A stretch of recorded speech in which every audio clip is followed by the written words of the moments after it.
আল্লাহ ভরসা। হ্যাঁ, আসি আপনার সাথে, ঠিক আছে? কান্না করেন না, একদম মন খারাপ করা যাবে না। এখানে আছে 3000, হ্যাঁ, এটা আপনার। আর টাকা পয়সা খুব সাবধানে রাখবেন। প্রিয় দর্শক, যারা এই মুহূর্তে আমার ভিডিও দেখছেন, সাতক্ষীরা সদর হসপিটালে আমাদের যে ভাইটি অসুস্থ, অর্থাৎ মোশাররফ হোসেন ভাই, শ্যামনগরে বাড়ি। তো নিশ্চয়ই আপনারা আমার পোস্টে দেখেছেন যে আমি একটা পোস্ট করেছিলাম ওনাকে নিয়ে। তো অনেকে আসলে রেসপন্স করেছে, আর আমিও চেষ্টা করেছি যারা আমার নিকট আত্মীয় ছিল তাদেরকে জানানোর।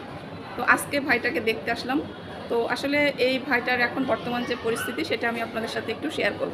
তো এখানে এসে দেখতে পাচ্ছি যে ভাইয়ের এখন ট্রিটমেন্ট চলছে, যদিও আজকে 16 তো ভাই এখন কি অবস্থা?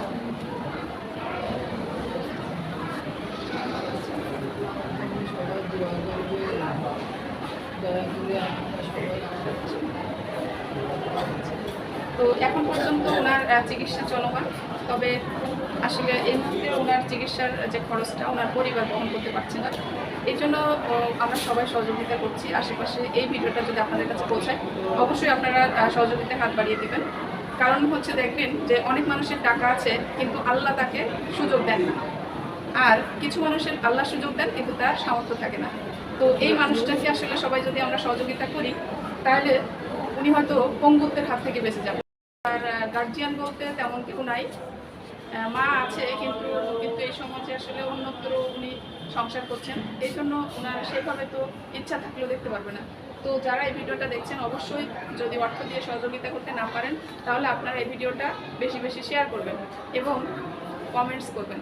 আর প্রশাসনের আমি দৃষ্টি আকর্ষণ করছি, যিনি শ্যামনগরের সংসদ সদস্য হিসেবে আছেন, তিনি যেন একটি মানবতার হাত বাড়িয়ে দেন। চেষ্টা করবো একটা আবেদন যদি উনি করেন, তাহলে সেটা প্রশাসনের নজরে নিশ্চয়ই আসবে, এবং যারা ওনার শুভাকাঙ্ক্ষী আছে তারা যেন এটা নজর দেন এবং তাকে সহযোগিতার হাত বাড়িয়ে দেন। এখন আছে সাতক্ষীরা সদর হসপিটালে। আসলে ওনার এখানে ট্রিটমেন্ট সম্পর্কে আমি জানি না কেমন হচ্ছে, তারপরও হয়তো অর্থের অভাবে থেমে যেতে পারে। ওনাকে সহযোগিতা করতে চান, তারা হচ্ছে যে আমি বিকাশ নাম্বার দিয়ে দেবো, সেখানে ওনারা ওই নাম্বারটা রিসিভ করবে, আপনারা কথা বলে সেখানে সহযোগিতা করতে পারবেন। আবার চাইলে আপনারা এসেও এখানে কিন্তু সহযোগিতা করতে পারবেন। এখন এই মুহূর্তে আমি যেহেতু মোশাররফের কাছে আসছিলাম, আমি ওনাকে ব্যক্তিগতভাবে আমি 2000 টাকা এবং আমার আম্মা 1000 টাকা দিচ্ছে।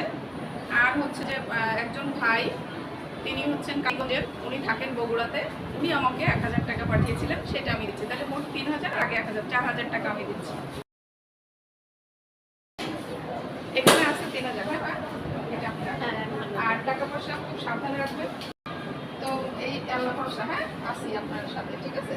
কান্না করেন না, একদম মন খারাপ করা যাবে না। আর হচ্ছে যে আপনি সুস্থ হয়ে যান, আপনার বাসায় যাবো আমরা দেখতে, ঠিক আছে? এই জন্য আপনারা সবাই ভিডিওটা শেয়ার করবেন।